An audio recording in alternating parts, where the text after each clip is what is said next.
filosofía y un intelectual que me atrevería a llamar extraordinario de nuestro siglo XX.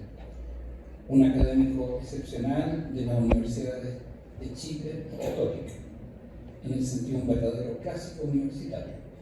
A través de este trabajo de colaboración editorial, María Góngora sigue en ambas instituciones. María Eugenia es profesora de la Universidad de Chile, Patricio Bernedo, profesor de la Universidad Católica. Y mantiene a través de los textos su rica y sugerente docencia, de la que tuve la fortuna de disfrutar en los años 80 cuando era estudiante de la Universidad Católica. Para quienes vivimos esos años es imposible no recordar a Góngora no solo como un historiador extraordinario, un hombre de cultura sin confines, una especie de enciclopedia andante. No existía Wikipedia en esa época, le preguntábamos a Góngora cómo se decía, que resolvía las dudas, sino también como un intelectual original, profundo, sólido y valiente en tiempos difíciles para la discusión y el debate. Hombre de profundas convicciones y muy libre, nos entregó hace 42 años su ensayo histórico sobre la noción de Estado en Chile, una obra que anticipaba en parte lo que hoy llamamos historia pública, dando origen a un debate intenso y en cierto modo sorprendente, ocupándose de esa reflexión histórica sobre el Estado, retomando así un tema de su vida, como pone de manifiesto la obra que hoy día se presenta, mostrando al historiador de pensamiento libre y largo, que promovía el debate, que promovía la discusión y la reflexión, y a quien Hugo Herrera ha dedicado un libro que da cuenta de esa riqueza intelectual y de su sensibilidad humanista sin fronteras. Espero que, habiéndonos convocado don Mario, como le decíamos los estudiantes de la Universidad Católica, nos acompañe y disfrute, al igual que nosotros, de esta conversación en torno a lo que nos ha dejado y comparte aún con lo que vivimos en la tercera década del siglo XX. Muchas gracias.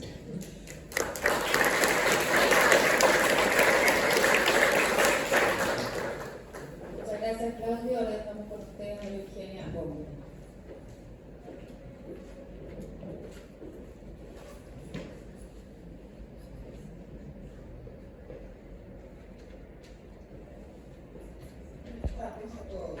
Yo me voy a sumar, por supuesto, a los agradecimientos de las personas que ya se han mencionado, por el cual quiero hablar de cada una de ellas y agradecer especialmente la tarea que han tenido en esta conversación y en la presentación de los libros que ahora en la que estamos involucrados.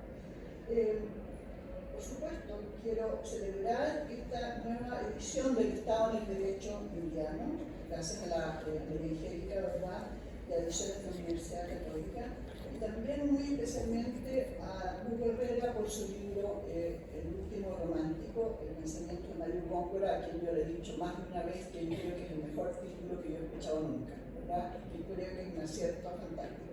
Y gracias a la editorial Planeta que publicó esto. Por supuesto, quisiera agradecer también a Claudio Rode, que ha invitado, ¿verdad?, a este encuentro, a María Angélica Seijas, como directora de ediciones de la Católica, a Ana Rodríguez, directora de la editorial Planeta. Y saludo muy especialmente a los integrantes del panel de comentaristas, ¿verdad?, y de los que van a estar en esta conversación sobre el pensamiento de Mario Góngora, a mi amiga María Rosario Stabile de la Universidad Roma III y también de la Universidad Católica, a Carlos Peña, rector de la Universidad Diego Portales, a Juan Luis Sosa de la Universidad Adolfo Ibáñez, investigador del CEP, y a Hugo Herrera, quien escribió, como sabemos, la introducción al libro del Estado del Derecho Indiano, y que hoy presentamos, y que es también autor del otro libro, ¿verdad?, que nos convoca, El último romántico. Finalmente quiero agradecer muy especialmente a dos personas, ¿verdad?, que han sido como los que han empujado este proyecto a lo largo de muchos años con gran paciencia y con gran compromiso. A Patricio Bernedo, profesor de la Universidad Católica, que fue también estudiante de historia, ¿verdad?, y alumno de mi padre. Y por cierto, a Rafael Lizasti, que también fue alumno de historia de la Católica y que nos ha prestado su apoyo permanente y que desgraciadamente no pudo estar presente en la tarde de hoy. Y saludo también muy afectuosamente a mis amigos, a mis amigas que están aquí presentes, a todos quienes nos acompañan, académicos y académicas, y a todos los lectores de Mario Góngora. Muchas gracias.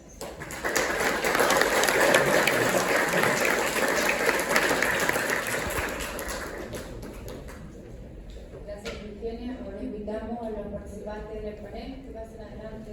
Juan Loza, Carlos Peña Morrera y María Rosales, por favor.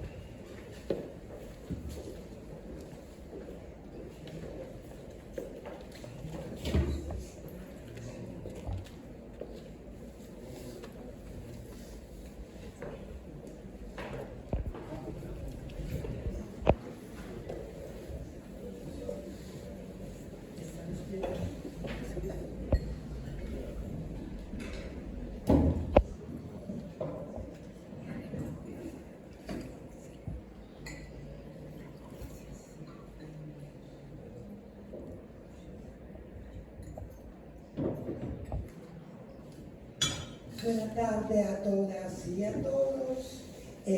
Antes quiero agradecer muy especialmente a María Eugenia Góngora, a Patricio Bernedo, a Claudio Rode, a María Angélica Segers, que me hicieron todo el honor de pedirme de moderar ese encuentro sobre los dos libros, el Estado en el Derecho Indiano y el último romántico. Yo creo que dos palabras, simplemente dos, para explicar al público por qué una italiana, así se encuentra aquí, moderando una reflexión sobre Don Mario Góngora, una italiana que además en Chile no ha publicado nada sobre ese gran historiador. Y muy brevemente, en los años 80, yo viví aquí en Chile 4 años y por 3 años me fui profesora visitante en la Universidad Católica y tenía una oficina justo frente a frente a lo del Mario. Un discípulo de Don Mario Góngora, Marcello Carmignani, me había recomendado de buscarlo porque, según él, era el más grande historiador no solo de Chile, sino también de toda América Latina.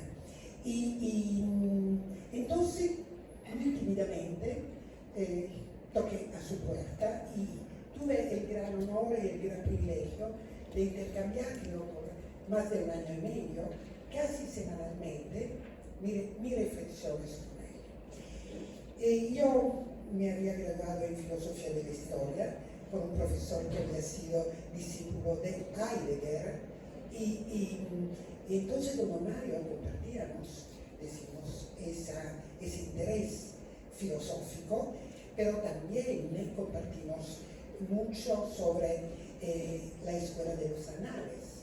Se habla un poco de eso.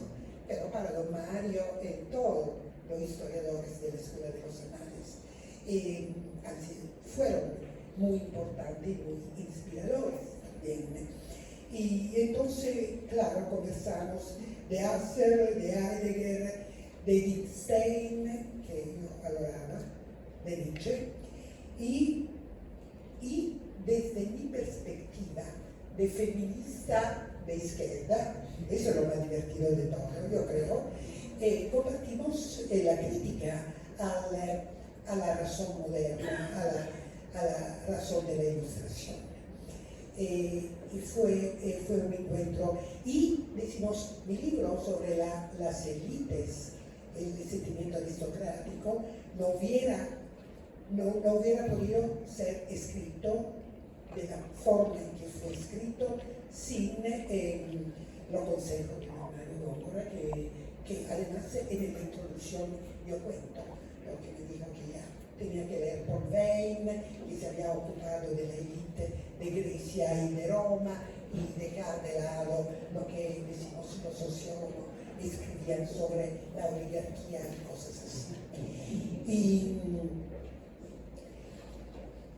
Don Mario, cuando Don Mario se murió, para mí fue muy duro, además porque el día antes que se muriera, lo recordábamos, estuve en mi casa rodeado de los jóvenes historiadores de entonces, discutiendo de la época y de los problemas de la época.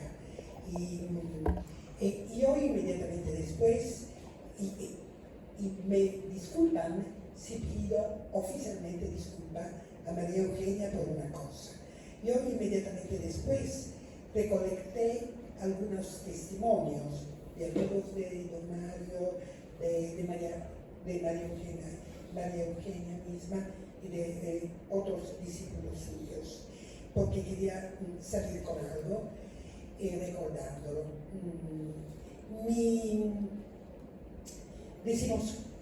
Mi arreglo psicológico no me permitieron llevar a cabo ese proyecto, y por eso me disculpo, María Eugenia, porque me disculpo también porque tú fuiste una gran amiga y nunca me reprochaste eso, que era así importante.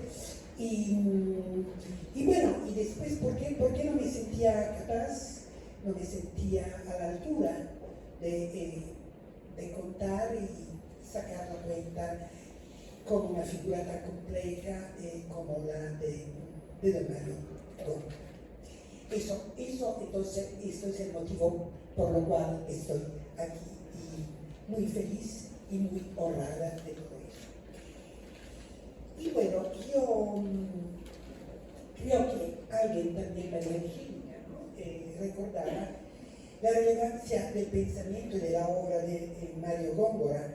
No es solamente reconocida internacionalmente, sino también por intelectuales y estudiosos pertenecientes a orientaciones políticas, filosóficas, historiográficas diversas, y por distintos motivos. Entonces le pido primero a Hugo, los panelistas han sido ya presentados por María Angélica y por, entonces, todos son muy bien conocidos. Entonces, a Hugo le pido, a Hugo, que escribió no solamente el prólogo a la nueva edición del Estado en el Derecho Indiano y dedicó a Mario Góngora no solamente el libro que estamos presentando hoy, sino otros trabajos muy interesantes, como por ejemplo el capítulo de su libro Pensadores Peligrosos, que nos explique cuáles fueron los motivos que lo empujaron a estudiar este historiador, bastante excéntrico en el panorama chileno y latinoamericano de la segunda mitad del siglo pasado. Enseguida quería después pedir a Carlos Peña y a Juan Luis cuáles son, a su parecer, los elementos que concurrieron a hacer de Mario Góngora un gran humanista, además de un extraordinario historiador. Prego. Muchas gracias. Antes de comenzar quisiera agradecer a todas las personas que tuvieron que ver con la aparición de estos dos libros, con los que me siento muy cercano. A Ana Rodríguez de Editorial Planeta, que no solo aceptó la idea de publicar el libro, sino que le hizo unas sugerencias de cambio que lo volvieron bastante más amigable, me parece, para los lectores. A Ediciones de la Católica y a María Angélica Segers por la edición del Estado en el Derecho Indiano, que continúa con la de los libros mayores de Mario Góngora. A la profesora María Eugenia Góngora por todo su apoyo y gentileza, incluida el préstamo que hizo y del retrato que hiciera Vittorio Di Girolamo a su padre, que va en la portada. Hay muchas más personas involucradas, pero lo voy a dejar aquí porque en aras del tiempo. Habíamos quedado previo a responder a las preguntas que usted nos planteara, profesora, dar una visión general también sobre Mario Góngora y qué importancia le atribuíamos. Creo que en mi caso van las dos preguntas o los dos asuntos de la mano. A ver, ¿por qué estudia Mario Góngora? Hay un tema de juventud. A mí en la época universitaria me atrajo. Yo estudiaba Derecho y la verdad es que, como muchos, estudiaba Derecho un poco a contrapelo, más ocupado de cuestiones humanísticas que estrictamente jurídico-dogmáticas. Y en ese sentido, porque el Góngora era un autor bastante atractivo. Después fueron muchos años los que pasaron, pero me invitaron a escribir otro prólogo. Ya me estoy especializando en el tema de los prólogos, para un libro que eran 11 ensayos en homenaje a Mario Góngora. Y ahí volví sobre el autor. De ahí siguió el libro de Pensadores Peligrosos, donde lo trato junto con Encina y Alberto Edwards, que fue publicado en ediciones de la Universidad Diego Portales. Y luego, bueno, vino la invitación a este prólogo y yo me dije, ¿qué voy a hacer, digamos? ¿Qué voy a hacer? Porque yo no soy historiador, no me gusta la historia, leo historia, pero... Y me encontré con unas notas al final del texto, donde Góngora, para sustentar su tesis, la tesis de todo el libro, cita a un autor, que a algunos acá no les gustará, imagino, Carl Schmitt. Un texto que se llama Sobre los tres modos de pensar la ciencia jurídica, que en esos años la verdad era un texto que no solo en Chile, probablemente en Sudamérica, y lo cita en alemán. Y ahí está, esa es la tesis que le da articulación al texto. Entonces ahí me envalentoné y dije, bueno, si esto está articulado a partir de una tesis filosófico-jurídica, en donde el derecho es afirmado antes como orden concreto, que es como un conjunto de normas simplemente, o en sede normativista, y se sostiene a partir del argumento de que sin orden no solamente la eficacia de las normas, sino que el significado normativo de las normas se vuelve problemático. Bueno, entonces dije, puedo emprender ese proyecto. Ahora, en términos generales, ¿dónde radico la importancia de Góngora? Me parece que el caso del Estado en el Derecho indiano es un buen ejemplo, y el ensayo histórico sobre la noción del Estado de Chile en los siglos XIX y XX es otro buen ejemplo. Y que lo percibí apenas lo empecé a leer. Góngora mezcla algo que no todos hacen, más allá de que mezcló muchas disciplinas, digamos, combinándolas con erudición y con pertinencia. Va a los más importantes pensadores contemporáneos, y llegando hasta el romanticismo, donde encuentra los antecedentes de la discusión contemporánea entre los ilustrados y los románticos, y ahí estudia autores de la talla de Schelling, Hölderlin, Hegel. Bueno, la lista es eterna, en verdad, del siglo XX, como usted mencionaba, Heidegger, también Jaspers, qué sé yo. Y eso lo aplica, lo usa para interpretar la situación actual de él en ese tiempo, o la que estudia en este caso colonial.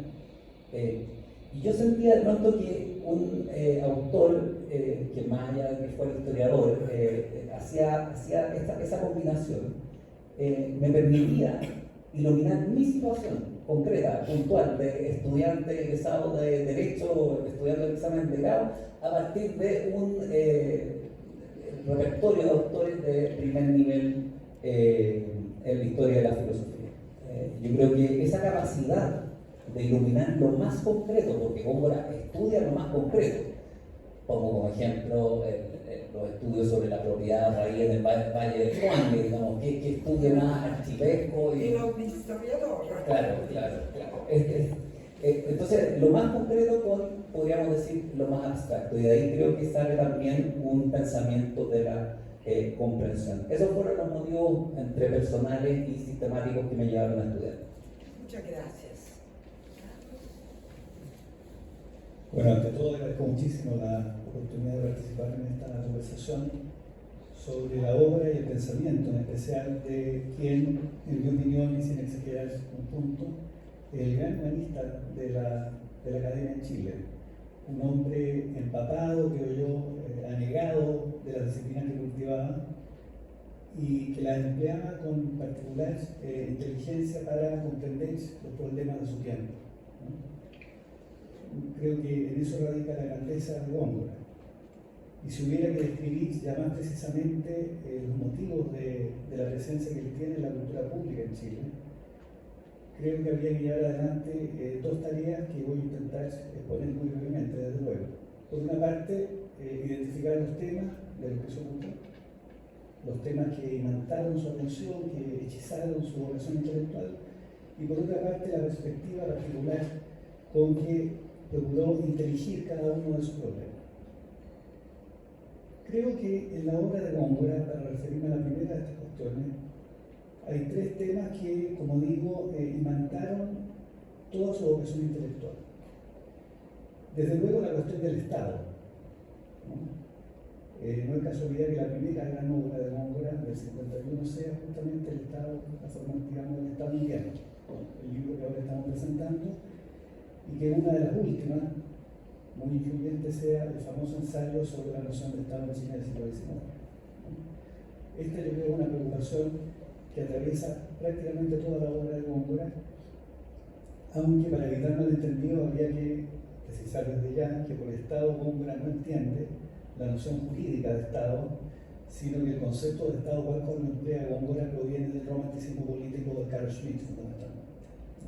El Estado como mediador, como una entidad que refracta, que precipita la vida social, ¿no? Hasta finalmente expresarla, una idea muy hegeliana finalmente del Estado. Este es un primer tema del que se ocupa evidentemente Góngora. El segundo, no menos importante que el primero, es la cuestión de la historia de las ideas, y particularmente la manera en que las ideas van configurando la vida social.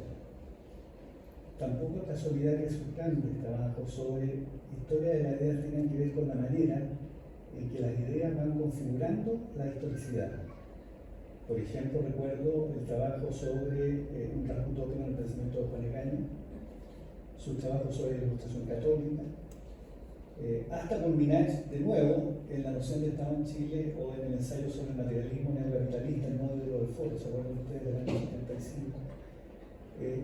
Mostrando de qué manera las ideas pueden traicionar la realidad social a veces en vez de expresarla, como ocurre con el constructivismo llevado al extremo. Este es el segundo gran tema que intercruza toda la obra. Y el tercero que yo mencionaría es la historia social, es decir, la preocupación de Góngora de cómo se constituye el sujeto social. Yo creo que el trabajo sobre el inquilinaje, por ejemplo, es francamente notable. No es un trabajo, ¿cómo decirlo?, de historia anticuaria, para emplear la expresión que emplea Nietzsche en la segunda consideración intempestiva, que ustedes recuerdan, ¿verdad? No, es un trabajo sobre el inquilinaje que procura inteligir cómo se constituye un sujeto social. Yo creo que esa es la gran notabilidad, digamos así, de esa preocupación de Góngora. Ahora bien, al examinar estos tres niveles que yo distingo en la totalidad de su obra, de la que he citado, claro, los aspectos más notorios y más relevantes simplemente, creo que al mismo tiempo hay tres rasgos de su manera de pensar que yo destacaría y que me parece están muy brillantemente expuestos en la obra de Hugo Herrera que ahora estamos presentando. Desde luego está la particular concepción de la historicidad que tiene Mario Góngora, ¿no? Mario Góngora no solo un historiador en el sentido historiográfico de la expresión, es también un filósofo de la historia en algún sentido. Desde su punto de vista, el ser humano tiene historia no porque le acontezcan cosas, como creería una persona que comprendiera vulgarmente este problema, sino que desde el punto de vista de Góngora tenemos historia porque el ser humano es un ente que historializa, por emplear la expresión heideggeriana, o sea, es un ente, digamos así, consumido por el tiempo, ¿no? Esta es una idea muy fuerte. En Góngora, yo recuerdo en la entrevista de Simon Colley, por ejemplo, él dice: la historia es el encuentro ontológico entre el ser y el tiempo. Es una expresión sencillamente brillante, ¿no? Entonces, en Góngora, la condición humana es concebida como la concibe Heidegger en Ser y Tiempo, justamente, ¿no? O sea, como el ente que va entre el nacimiento y la muerte, pero que no puede desprenderse de la problematicidad de haber nacido y de la certeza de que tiene que morir. Entonces, de alguna manera, Góngora es muy consciente, en esto es muy stengleriano, desde luego, ¿verdad?, de que la historia se desenvuelve con la conciencia, digamos, buscando una rectitud de origen, pero con también la certeza de que en algún momento va a acabar, ¿no? Entonces, yo creo que eso es muy notable y atraviesa toda la obra de Góngora. La segunda cuestión que yo mencionaría, fuera de esta concepción de la historicidad, es una idea también muy presente en Góngora, de que la historia del escenario, digamos, es donde se despliega el hombre, el ser humano, como productor de sentido, ¿no? Esta idea que también está en la fenomenología, está en Heidegger, está en Spengler, digamos, de que el ser humano tiene mundo, pero tiene mundo no porque tiene un cosmos, en el sentido griego de la expresión, tiene mundo porque, de alguna manera, al comprender el entorno y al tener un trato cotidiano con las cosas que lo rodean, va tejiendo sobre ella una malla de significado que es lo que llamamos mundo, ¿no? Entonces el trabajo de Góngora, de alguna manera, consiste en inteligir esa malla de significado que va caracterizando cada época, ¿no? Y esto me parece también muy notable, ¿no? Por eso Góngora tiene un gran parentesco, creo yo, con los trabajos culturales de Alfred Weber, por ejemplo, ¿no? Por la noción de afinidad directiva. Y la tercera y última cuestión, y disculpen lo que yo mencionaría, es claro la concepción del Estado y del derecho, ¿no? Bueno, Hugo Herrera lo menciona hacia el final de las páginas de la obra sobre el Estado en el derecho indiano. Góngora cita a Carl Schmitt, en esta forma del pensamiento jurídico, y como ustedes recuerdan, Schmitt distingue tres maneras de pensar el derecho: como sistema de normas, que es la manera ilustrada, estrictamente positivista; como decisionismo, la manera, digamos, hobbesiana, como sería el derecho; o como orden. Para citar un autor de idea de moda, y aunque ustedes no lo vean, esto está en Hayek también, ¿no? O sea, la idea de que el orden es una cuestión que se produce espontáneamente en la interacción social y que el derecho, en consecuencia, antecede a la ley. Esto es bien notable. Porque en el libro El Estado en el derecho indiano, lo que muestra Góngora, creo yo, a partir de esta idea, es que el derecho indiano es la mediación que va configurando la estatalidad de la región de América Latina. En este quehacer consiste en recibir el derecho castellano, el derecho de Castilla, digamos por una parte, atender al específico derecho indígena, ¿verdad?, e intentar mediar entre ambos. Y para mediar entre ambos, a partir de la cultura europea, como ha mostrado el profesor Bernardino Bravo, que empleo acá, ¿no? A partir del derecho común, ¿no?, que es la gran creación, digamos, jurídico europea, ¿no? Yo creo que estas tres líneas son las que uno puede apreciar en esta obra gigantesca, que opinión de una pregunta. Muchas gracias, Carlos. Juan Luis. Muchas gracias. Me sumo a los agradecimientos a mi Angélica, a mi padre que me invitó a ser parte de este panel, a todos ustedes por estar acá, a Carlos y por supuesto a María Rosaria. Yo, a diferencia de Carlos y de Hugo, necesito escribir, me pierdo en la nebulosa. Y para ir a tu pregunta, María Rosaria, déjenme primero decir que yo no soy un especialista en la vida ni en la obra de Mario Góngora. Yo me he concentrado mucho más en el proceso de independencia, en la construcción de los estados nacionales, en los procesos constituyentes, todos temas que, si bien Góngora soslayó en su obra, no le dedicó grandes investigaciones. Todos sabemos que, al final de cuentas, Góngora era un especialista de la historia americana y dentro de eso un colonialista, ¿no? Un gran investigador de la historia colonial, que además en sus cátedras universitarias tendió más bien a enseñar la historia medieval que la historia republicana. Además, por un lado más personal, yo no tuve el orgullo de conocerlo, pero muy chico cuando murió, pero sí algo escuché de él en un ámbito más privado por parte de mi madre, que sí fue su colega en el Instituto de Historia en los 70 y principios de los 80. Entonces, la verdad que mi primer acercamiento académico a Góngora vino en la universidad, mientras yo estudiaba historia en el instituto, y sobre todo a partir del ensayo histórico sobre la noción de Estado en Chile en los siglos XIX y XX, que lo leí por ahí en tercero o cuarto, ya hace bastante tiempo. Yo creo que vamos a volver al ensayo, así que no voy a decir lo que tenía pensado decir ahora sobre el ensayo, y más bien me gustaría referirme a algún prehistoriador.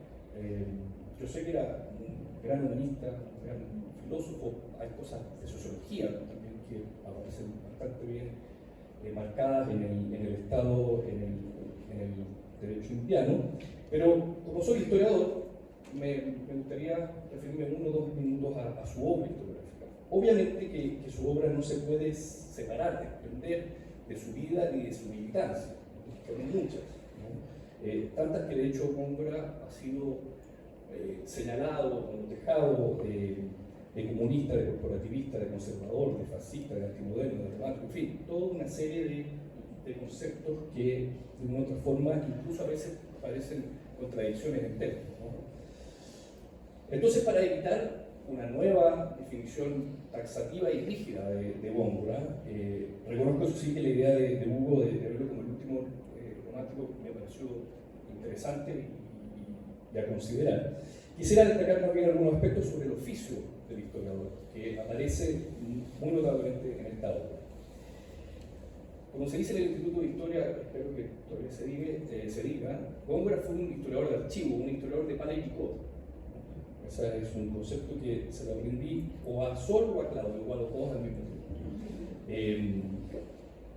Mientras leía este libro, me lo imaginaba en el archivo de India, en el archivo nacional, en la Sala Medina, todos archivos que de una u otra forma conocemos, leyendo volúmenes completamente ininteligibles, digamos, para cualquier lego con una letra pequeña en castellano antiguo. Me lo imagino entusiasmado de encontrar una fuente que le permitiera reconstruir un puzzle que 2 minutos antes era simplemente un desorden. Es la imaginación que todos nosotros como historiadores tenemos cada vez que vamos a un archivo.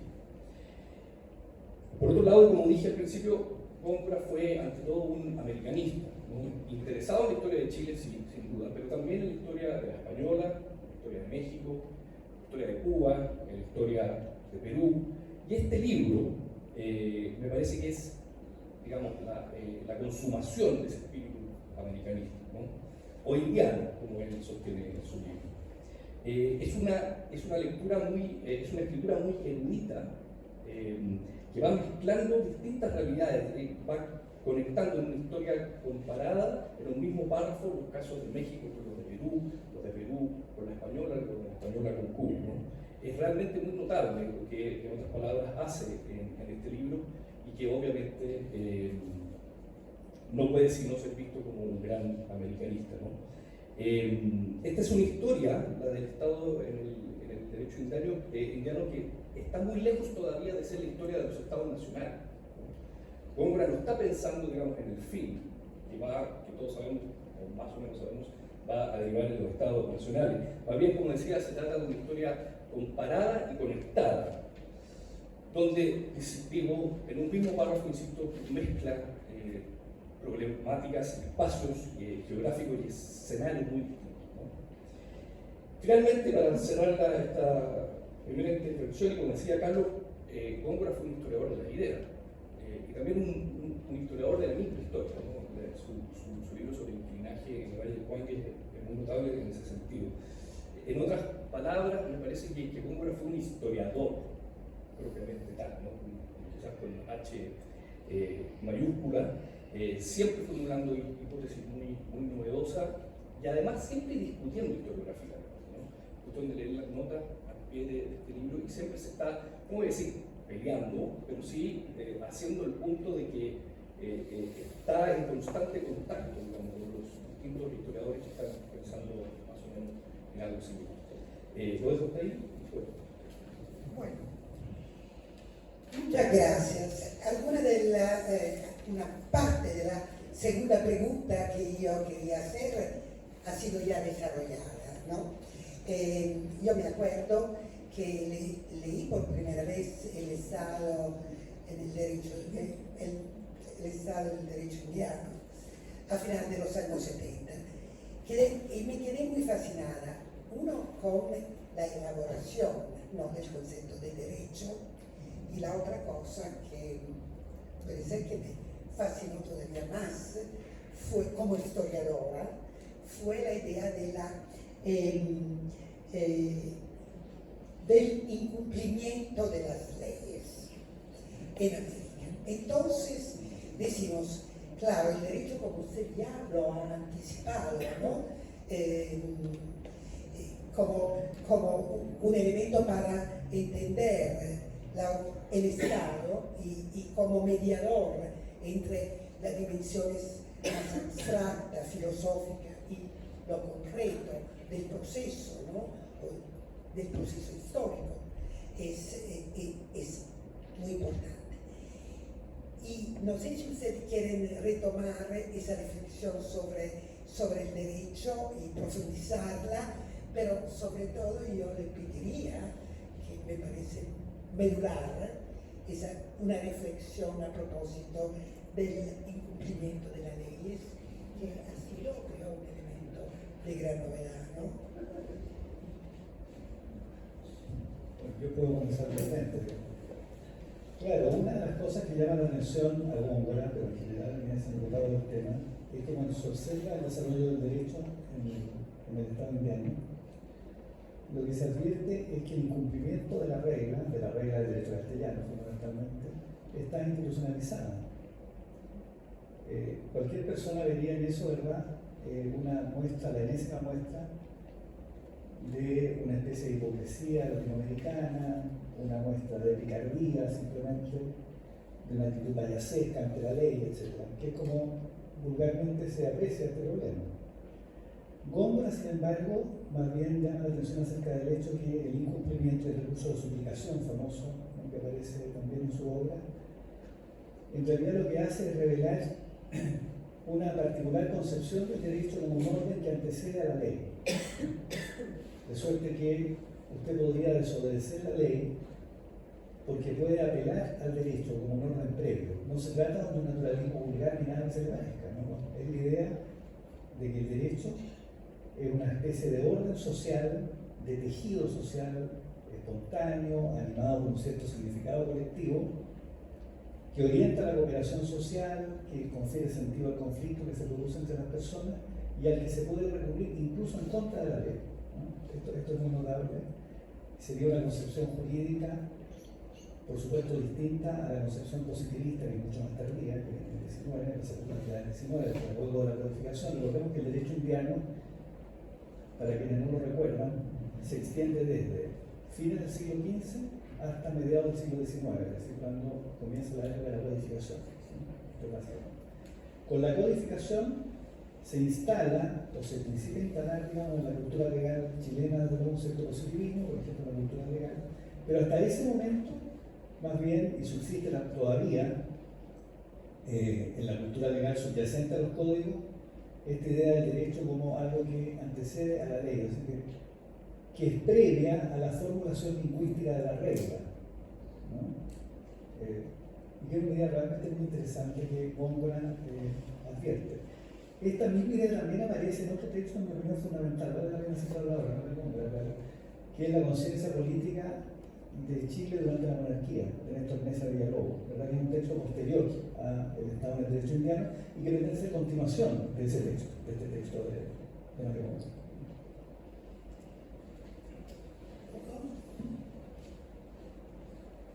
A ver, yo creo que es, por plantear un complemento a lo señalado, porque estoy de acuerdo, en el caso de Góngora, junto con el estudio de la historia colonial, hay antecedentes también de carácter filosófico que lo llevan a hacer su planteamiento. Y me parece encontrar una analogía con Aristóteles. Él lo menciona, de hecho, plantea que hay una continuidad entre el derecho, entre la concepción aristotélica, la concepción medieval y la concepción colonial. En el sentido preciso de que el derecho, antes que un conjunto de normas abstractas, así como se lo concibe más bien en el racionalismo, es un modo de vida, son relaciones más o menos proporcionadas que reemplazan en último término la violencia. Y así como en Aristóteles uno puede notar esa concepción del orden, que hace medio paradójico estudiar a Aristóteles, porque claro, el derecho natural parece coincidir con la polis misma, no es como otra cosa. La equidad para Aristóteles prima allí donde la aplicación de la ley va a producir resultados desproporcionados o gravemente injustos. Y él ve en la institución esta americana del cumplimiento de la ley una actualización de esa doctrina, de esa vieja doctrina. una actualización a la que además él ve con rendimiento, con posibilidades de rendimiento post-ilustrados, podríamos decir, y contemporáneos. Y ahí está su remisión a no solo autores como Savigny o los románticos, sino también a ese argumento jurídico que plantea Schmitt, que en el fondo, si para nosotros, está discutiendo usualmente con Hans Kelsen, si concebimos al derecho eminentemente como norma, es decir, como un enunciado que contiene un significado vinculante o obligatorio, bueno, ese sentido vinculante o obligatorio de los enunciados jurídicos se cae si se cae el orden jurídico, filosófico.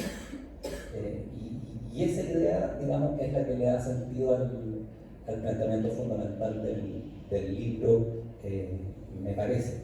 Después hay una segunda sacada, digamos, o resultado, que me parece que es antecesora de lo que va a ser después el Estado en los siglos XIX y XX, el ensayo, que es que mediante la comprensión institucional a lo largo del tiempo, el Estado tiene la capacidad de ir conformando la realidad y de ir produciendo lentamente sentimientos de afinidad con el territorio, con comunidad cultural, y en último término, ya en el momento de mayor evolución, digamos, la conformación de un pueblo. Y entonces se intensifica el problema hermenéutico de cómo irle dando, a través de la acción del Estado, expresión al pueblo, o sea, a los elementos de la población que están políticamente conscientes y políticamente articulados. Juan Luis. Bueno, a mí me parece que la tesis del incumplimiento es central, absolutamente claro en este libro, porque al final de cuentas el argumento de Góngora es que los estados no surgen de la nada. Se podrá teorizar y teorizar muy sofisticadamente sobre lo que eso debería ser normativamente un estado, pero al final lo que Góngora nos está diciendo es que las realidades, que él llama las situaciones concretas, ¿no? Cumplen un rol y un peso mucho más evidente, más explícito, ¿no? que cualquier teorización acometida por cualquier teórico, ¿no? En ese sentido, y si bien no tengo ideas que luego después lo leyó Góngora, no es muy distinto lo que E.P. Thompson señala cuando analiza a la clase obrera inglesa, ¿no? Que no la ve como una estructura, sino que como un proceso dinámico que va cambiando a lo largo del tiempo. A mí me parece que los estudios sobre el Estado de Góngora, muy específicamente en este libro, además va en esa línea, ¿no? Y es un Estado, además, y esta es otra palabra que utiliza Góngora, que tiene una labor centrífuga, ¿no? Porque la definición del Estado, o lo que se pretende que sea del Estado, viaja desde los centros hacia las periferias o hacia las localidades, y ahí entonces el Estado cambia. Y muchas veces puede llegar a perder incluso la originalidad, la vitalidad original, ¿no? Y una de las formas que tiene el Estado de perder esa originalidad es el incumplimiento, ¿no? Esta vieja idea de que se acata pero no se cumple, ¿no? Está muy presente en la colonización, en el descubrimiento, en la conquista y en la colonización que estudia Góngora, ¿no? Entonces, lo que tenemos en realidad es un Estado que, aun cuando recoge mucho de la tradición medieval española, me parece que es incluso más heterogénea, más múltiple que ese Estado que está comenzando a consolidarse en la península, bajo el absolutismo de Carlos V y Felipe II, ¿no? Es, como diría Lusinski, ya en un libro que ya es antiguo, lo que se conforma el Estado ya no es un híbrido, ¿no? Es un híbrido que precisamente por eso no es ni solo americano ni solo español, es algo distinto, no es ni A ni B, sino que es C, ¿no? Y eso me parece que es el producto, es el resultado del descubrimiento, de la conquista y la colonización. Tres conceptos que Góngora no no diferencia como si se trataran de compartimentos estancos, los analiza como si fueran una misma cosa, ¿no? Pues no hay colonización sin conquista, no hay conquista sin descubrimiento. Entonces, en este libro lo que recoge, al final de cuentas, es la creación de ese Estado nuevo, distinto, con mucho incumplimiento, pero en un proceso histórico que abarca desde fines del siglo XX, como decía Carlos, hasta bien entrado el XVI. Sí, una duda que siempre me han dejado, pero no sé si es ahora el caso como de discutir, si en esa idea del incumplimiento de la ley no hay alguna influencia de la escuela de Salamanca, ¿no? Y del concepto, decimos, de la idea consensual del poder, porque yo creo que hay algo también en eso, ¿no? La escuela de Salamanca como influencia y todo el debate, sobre todo en la primera mitad del siglo XVI, a propósito, decimos, de la construcción del derecho del orden, ¿no? en las Américas. Yo quería retomar también una idea que, bueno, algunos amigos saben que, por un lado, el Estado en el derecho indiano, a mí personalmente me ha fascinado muchísimo. Un poco menos, y no tuve que discutir también con don Mario, fue el ensayo histórico sobre la noción de Estado en Chile. Y quería preguntar, bueno, pasaron 30 años más o menos, 1951 me parece, la primera edición del Estado en el derecho indiano, y 1981 el ensayo histórico. Entonces, decimos, obviamente se pueden, pero le pregunto a ustedes, se pueden visualizar algún elemento interpretativo del rol y de la función del Estado que en el Estado, en el derecho indiano, que Góngora plantea en el ensayo histórico sobre la noción de Estado en Chile. Y elemento de continuidades, pero también de discontinuidad, después de 30 años, en la reflexión alrededor del Estado. Yo puedo decir un par de cosas sobre eso, para animarnos a la conversación. Digamos, tanto el Estado de Derecho indiano, creo yo, como el ensayo famoso sobre la noción de Estado en China en el 19, que es lo que del último que estamos ahora hablando, en ambos textos subyacen la misma concepción del Estado, desde luego, que hoy vamos a hacer por ahí, es decir, Góngora no entiende por Estado, por decirlo así, la noción beberiana de Estado, ¿verdad? Weber entiende por Estado, como ustedes recuerdan, una agencia que monopoliza con éxito y se atribuye el monopolio de la fuerza que opera para los ciudadanos. Para alguien como Weber, Estado solo lo hay desde el siglo XVII en adelante. No es el caso de Góngora ni el caso de Spengler. Para quienes, en cambio, el Estado, en vez de ser esa agencia que monopoliza para sí la fuerza, etc., el Estado más bien es una agencia en la que coagula, se objetiva una cierta cultura, ¿no? Y que es capaz de tomar reflexivamente esa cultura e irla reproduciendo en las instituciones. O sea, de alguna manera, si uno tuviese que hacer alguna analogía con conceptos tomados de la filosofía política, uno diría, bueno, para Góngora, el Estado es, digamos, la forma superior de eticidad, en el sentido hegeliano de eso, ¿no? Eso es el Estado. Siendo así, se comprende muy bien, creo yo, la feroz crítica en la que debemos detenernos que hace Góngora en la noción de Estado en Chile. Porque lo que ese texto hace, particularmente hacia el final, ¿verdad?, en la crítica de las planificaciones globales, o antes en esta estupenda conferencia del materialismo neocapitalista, no del foro, etc., lo que hace Góngora en el fondo, es, digámoslo así, decir algo que es gigantesco y que yo invito a que lo discutamos.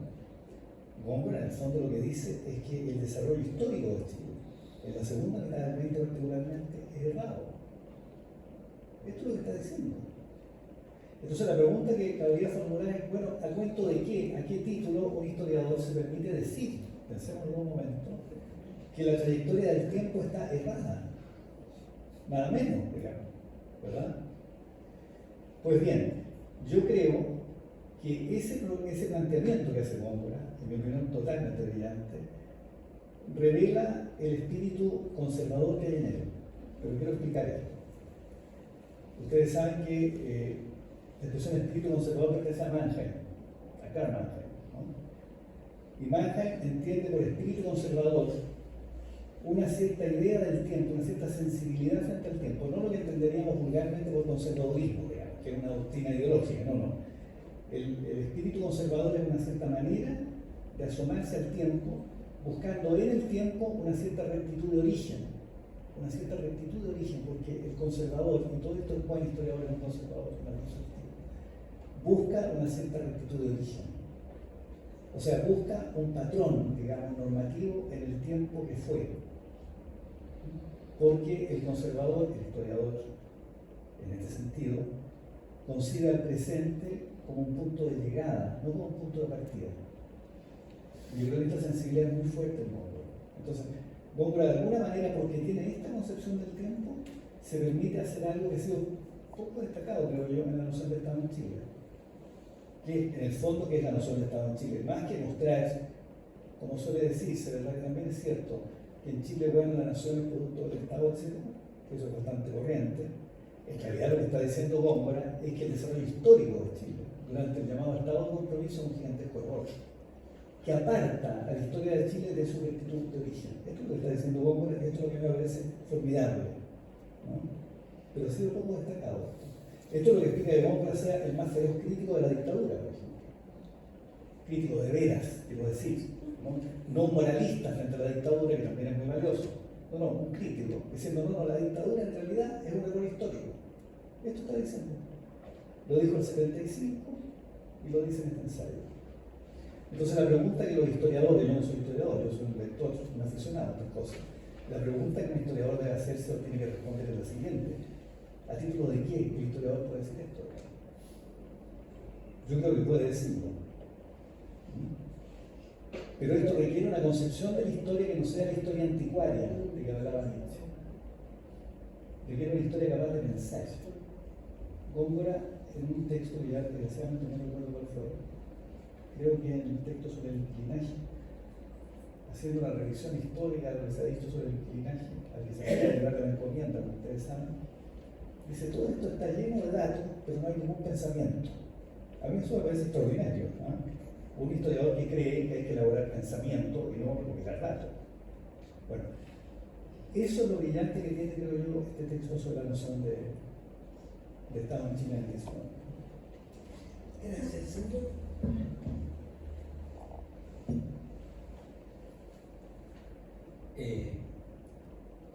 Creo que hay en Góngora, desde antes incluso del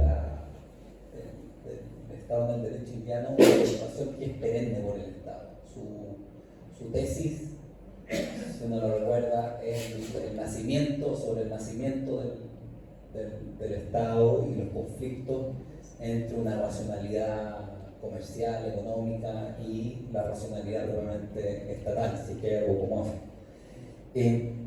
Y creo que efectivamente en Góngora hay una especie de evaluación de la trayectoria histórica que ha tenido, en este caso, Chile,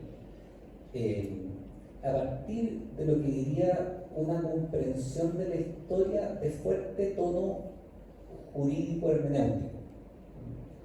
De cada una que es la idea de que el derecho es un modo de comprensión ejemplar para la comprensión en general, porque como poco, tal vez los teólogos, son los juristas los que tienen a la vista el drama de contar con un cuerpo dogmático que hay que aplicar a una situación que usualmente tiene poco que ver con el cuerpo dogmático. Y en ese sentido al Estado y a la comprensión histórica y a la comprensión política se le plantea este problema. Él ve una tensión entre un polo más bien abstracto de las racionalizaciones, conceptualizaciones, teorías, doctrinas, cuerpo jurídico, por un lado, y por otra parte, la situación concreta, histórico-concreta, que se va expresando además en sus estudios de distintos actores históricos, los inquilinos, cómo se organiza la propiedad, los bandoleros, los conquistadores y distintas maneras de organización. Entonces, la tensión perenne es entre un elemento más bien abstracto, jurídico, racional, etc., y un elemento concreto que esto es importante, no es considerado por Góngora como un mero factum sobre el que quepa simplemente aplicar programas. De ahí viene su crítica a las planificaciones globales.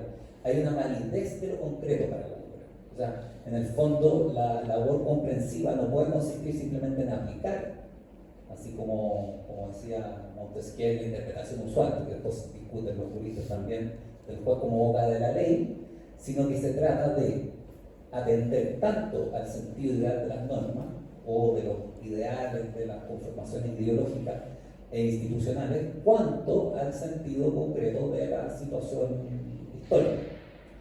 Y buscar a partir de esa combinación una mediación que haga sentido, que permita desplegar el elemento popular, desplegar la situación. Me parece que su crítica en el texto de la crítica al neocapitalismo y a las planificaciones globales, que parte con la crítica al proyecto de Eduardo Frei Montalva y el desarrollismo de la CEPAL, claro, y luego a Allende, y luego a Pinochet, y sobre todo la ideología de los Chicago Boys, tiene que ver con esto, con que él entiende que hay un desajuste entre el significado concreto de la situación y el ethos del pueblo chileno o de los distintos grupos, por una parte, y por otra, las ideologías que pretenden ser aplicadas. El capitalismo, por ejemplo, dice Góngora, requiere una clase burguesa. La clase burguesa no es broma, digamos. O sea, la clase burguesa votó a la monarquía en Francia. Se trata de alcanzó los más altos niveles intelectuales, una clase productiva, una clase basada en el mérito, en el trabajo metódico, autoconsciente de su rol conductor. Bueno, en Chile se pretende aplicar el capitalismo, así nomás un poco, dice Góngora, donde no hay una clase burguesa. ¿Y qué tenemos como resultado? Bueno, más bien un capitalismo oportunista, de pasada, digamos, de conquista, de resultados a la rápida, pero no un capitalismo como el anglosajón, qué sé yo, o el nórdico. Y cosas así pasan porque, y por tanto es difícil aplicar el modelo capitalista a Chile, porque no se considera la relación entre la situación concreta y las construcciones mentales según las cuales se las pretende articular. O sea, diría, junto con poder llamarlo conservador, estoy de acuerdo, es un autor que tiene en mente el problema de la comprensión en sede jurídica primero, en sede política después. Gracias, Hugo. Sí, antes de ir a tu pregunta, María Rosaria, solo una pequeña reflexión más sobre este libro, ¿no? En este libro hay páginas realmente extraordinarias respecto a la pregunta si acaso el Estado indiano es también un Estado feudal. Dedica páginas muy importantes, me parece.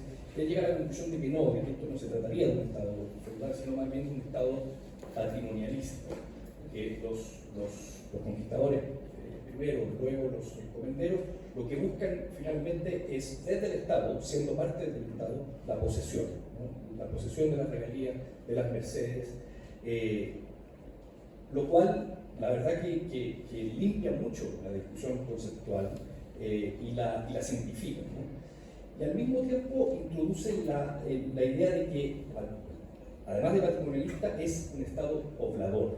¿no? Y de ahí otra vez tenemos, digamos, que la conquista y la colonización son parte del mismo proceso, porque poblar significa hacer ciudades, fundar universidades, digamos, sistemáticamente organizadas, ¿no? Eso respecto a este libro que creo que es importante. Ahora, a la pregunta si el ensayo histórico podría ser una suerte como de culminación de sus reflexiones sobre el Estado, yo la verdad que tengo dudas sobre eso. Como todos sabemos, el ensayo histórico es un libro profundamente contingente, como bien dice Carlos y Hugo, ¿no? Es la respuesta de Góngora a la dictadura, sin duda, pero también a la idea de la planificación global a la segunda mitad del siglo XX. Yo creo que Carlos está muy bien ahí, ¿no?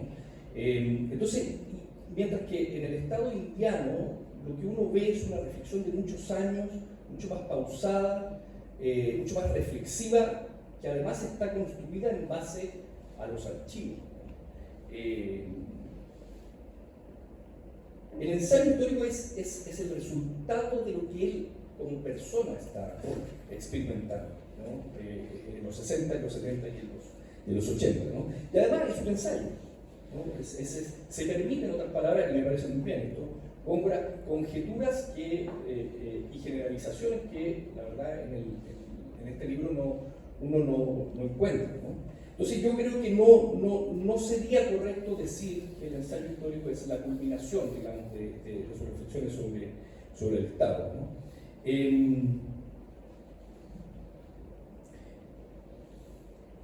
Y si bien en ambos libros hay una impresión sobre el Estado como algo así, como si fuera un equivalente institucional de la vida temporal humana en toda su plenitud. Esta es una frase que utiliza en el Estado indiano y que uno puede ver también en el ensayo histórico. Me parece que en el ensayo histórico hay menos una teorización sobre lo que es el Estado y más bien una crítica a lo que ha devenido el Estado en Chile, ¿no? Y por eso que, insisto, es tan profundamente contingente y por eso, como bien dice Carlos, es la mejor de las críticas que tiene que experimentar, digamos, la dictadura en el 81. Muchas gracias.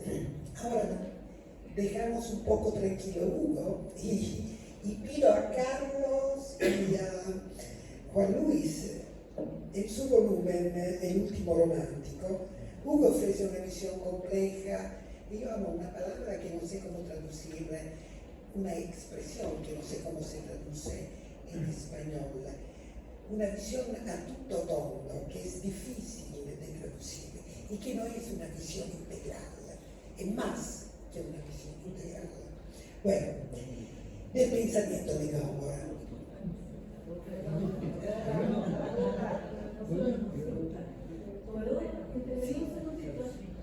Primero que todo, agradezco a todos por tener la oportunidad de estar aquí. Yo fui alumna de Don Mario. Yo le digo Don Mario, le digo nombre. Fue alumna de Don Mario, soy profesor de historia, fue alumna hace 50 años. Y para mí él fue un formador y un educador y una persona de una sabiduría y de una humildad extraordinaria. Usted me disculpa porque después vamos a dar la palabra. Decimos, no podemos pedir. Estamos con la hora justa. Estamos con la hora justa, entonces tenemos que ir. O sea, mejor, si yo me redondearía. Con el libro de Hugo y el libro de Serrano. Ahí cerramos. Sí. Entonces, bueno, lo siento, pero le pediría a Carlos y Juan Luis si esa definición, palabra fea, de Góngora como el último romántico, ¿está bien? ¿Tiene sentido definirlo de esa forma o se pudiera encontrar otra definición más adecuada? Bueno, a mí me parece que si por romanticismo uno entiende, digámoslo así, una crítica a la razón ilustrada, pero porque justamente se la conoce y se ha impregnado de la razón ilustrada y desde luego por eso la supera, a mí me parece que es correcto llamarlo romántico. No un romántico en el sentido, ¿cómo decirlo?, vulgar de la expresión, ¿no? O sea, no un romántico en el sentido vitalista, o puramente vitalista, sino que, no, es un romántico en el sentido del romanticismo político. Ustedes recuerdan el ensayo de Carl Schmitt, ¿verdad? En este sentido, un romántico, ¿no? Ahora, en un título, el de Hugo, porque la verdad es que si uno lee con atención el libro de Hugo, que me parece un texto, déjenme decirlo, brillante, el de Hugo, lo que advierte en él es que Hugo Herrera logra advertir en el pensamiento de Góngora, lo acaba de decir, pero yo quiero reiterarlo, una profunda influencia de la tradición hermenéutica. Hugo citó, voy a pasar, creo yo, a la verdad de método, supongo que es el texto que citaste, donde Gadamer en realidad habla del concepto de comprensión como unir y venir entre clásicamente un enunciado y la realidad, es decir, que el significado no se deriva del enunciado, un enunciado normativo, ni de la pura realidad, sino que se construye en un ir y venir entre el enunciado abstracto, digamos, y un cierto orden concreto. Es una idea fundamental de la hermenéutica, y yo creo que es cierta, Hugo, cuando ve ese gesto metodológico, hablemos así, en el estado del derecho indiano, ¿verdad? Porque el derecho indiano es precisamente eso, el derecho indiano, bueno, ustedes lo saben, digamos, es el esfuerzo por mediar entre el derecho castellano y los derechos específicos indígenas a partir de una gran tradición racional, digamos, que es la del derecho común europeo. De manera que el derecho indiano es un precipitado en el que retracta, digamos, este quehacer finalmente hermenéutico. Yo creo que ese es un rasgo de Góngora que Hugo destaca muy bien. También el rasgo historicista, ¿no? Ranke es un autor, digamos, que Góngora tiene en alta estima, sin ninguna duda. Bueno, Dilthey, desde luego, piensen ustedes que la introducción a la ciencia del espíritu de Dilthey es un texto que influye grandemente en Góngora. La idea de vida, en el sentido de Dilthey, digamos, texto que dicho sea de paso influye muchísimo también en Heidegger, está muy presente, y yo creo que ese otro acierto del texto de Hugo Herrera. Yo creo que el texto de Hugo Herrera es un modelo, digamos, de lo que uno puede hacer con la comprensión de la idea. O sea, el esfuerzo por comprender cabalmente una forma de pensar, la perspectiva que subyace, que transpira, digamos, hacia una cierta vocación intelectual de vera, ese esfuerzo por develar, ¿no? La índole de esa vocación intelectual, yo creo que está muy bien logrado en este libro, realmente. Yo no conozco otro esfuerzo que respecto a un pensador chileno tenga esta característica. En general, los textos sobre pensadores chilenos consisten en una cosa como, bueno, describir biográficamente su vida, digamos, describir su obra, las etapas, etc. Pero eso es muy pobre. Un esfuerzo comprensivo como este realmente me parece muy notable, no puedo sino felicitar a Hugo por eso. Bien, bueno, yo, como les decía antes, a mí me motivó el título del libro de Hugo. Es un libro, si te entendí bien, Hugo, además que te costó escribir, digamos, que son muchos años de pensar sobre Góngora, sobre la obra de Góngora. Me parece muy ilustrativo y al mismo tiempo original de utilizar el concepto de romántico, ¿no? Ahora, solo para poner pelo en la sopa, ¿no? Simplemente como para generar algo de conversación posterior. Y esto no es algo que ocurra en el libro de Hugo, sino que esto es más bien una idea general. Yo siempre creo que hay que tener mucho cuidado con los conceptos cuando se utilizan taxativamente, insisto, no es el caso de Hugo. Cuando por conservador entendemos lo que siempre hemos sospechado y sostenido sobre el conservador, y así sucesivamente, ¿no? O sea, en otras palabras, para definir a una persona como Góngora, que escribió y que pensó tanto, hay que tener, creo, conceptualmente mucha flexibilidad, ¿no? y atender las distintas cuestiones, las distintas tradiciones y escuelas de pensamiento que uno puede encontrar en muchos de los libros de Mario Góngora, ¿no? De hecho, y esto es algo ya lo hicimos varios, y aunque muchas veces nos olvidamos y quizás pareciera contraintuitivo, creo que al final del ensayo histórico aparece un Góngora, comillas, liberal, ¿no? En tanto compartía con los liberales clásicos o anglosajones, estoy haciendo una caricatura del liberalismo clásico, ¿no? Ideas que están en Hayek, ¿no? Ni más ni menos que Hayek aparece en la última cita de Mario Monti, ¿no? Se la dedica, ni más ni menos, bajo el argumento hayekiano de que las planificaciones globales pueden ser sometidas a la misma crítica que el nacionalismo constructivista que Hayek tanto critica, ¿no? En otras palabras, Góngora, el último Góngora del ensayo histórico, o de la última parte, y Hayek comparten la idea de que no es posible construir el paraíso en la tierra, ¿no? Ya sea a través de la norma, a través de la constitución o a través de cualquier cuestión, ¿no? Entonces, en definitiva, y si bien no voy a hacer de Góngora un hayekiano, un liberal, de la noche a la mañana, creo que sí es importante, y con esto cierro, la crítica que el propio Hayek le hace al neoliberalismo en esa cita y que Góngora lo utiliza explícitamente. Lo que Hayek está diciendo es que él, otra cosa es siempre estamos, no es neoliberal y que los neoliberales son igualmente constructivistas que los socialistas. Esto es una frase que el propio Hayek utiliza y que Góngora la cita, ¿no?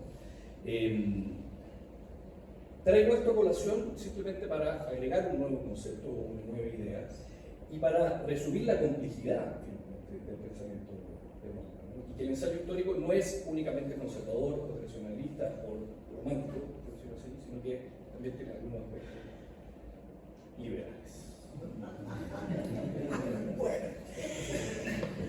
Bueno, yo creo que tengo que cerrar.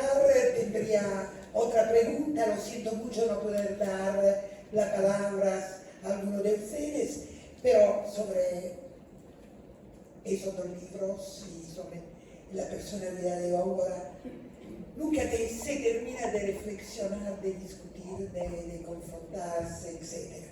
Entonces seguimos conversando y muchas gracias a ustedes y muchas gracias al público y bueno, gracias por estar aquí a todos.